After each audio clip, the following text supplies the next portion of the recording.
ஒரு குடும்பத்தில் கணவன் மனைவி ஒரு செல்ல பூனையை வளர்த்துட்டு இருந்தாங்க. கொஞ்சம் நாள் ஆக ஆக அந்த பூனையோட சேட்டை அதிகமாயிருச்சு. அந்த பூனை பெருசானோன்னே ரொம்ப சேட்டை பண்ண ஆரம்பிச்சிருச்சு. இந்த மனைவிக்கு தாங்க முடியல. கணவனை கூப்பிட்டாங்க. எங்கேயாவது கொண்டு போய் இந்த பூனையை விட்டுட்டு வாங்கினாங்க. அந்த கணவனும் கொண்டு போய் பக்கத்தில் ஒரு அடுத்த தெருவில் அந்த பூனையை விட்டுட்டு வரத்துக்கு முன்னாடி அந்த பூனை வந்துடுது, வீட்டுக்கு வந்தது. என்னங்க இப்படி உங்களுக்கு இது கொஞ்சம் கூட எப்படி அந்த பூனையை இங்கேருந்து நம்ம வீட்டிலேருந்து அதை அனுப்பி விடணுன்றது உங்களுக்கு தெரிய மாட்டேங்குது அப்படின்னு சொல்லி சண்டை போட்டு தந்தம்மா.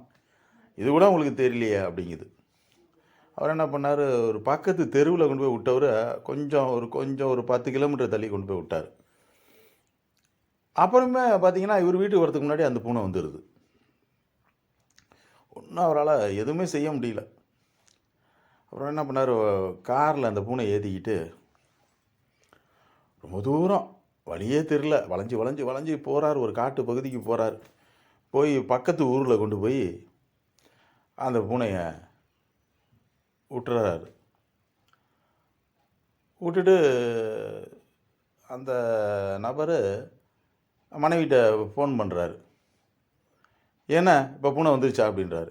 அட ஏங்க அது வந்து 1/2 மணி நேரம் ஆகுதுங்க அப்படின்னு மனைவி சொல்கிறாங்க.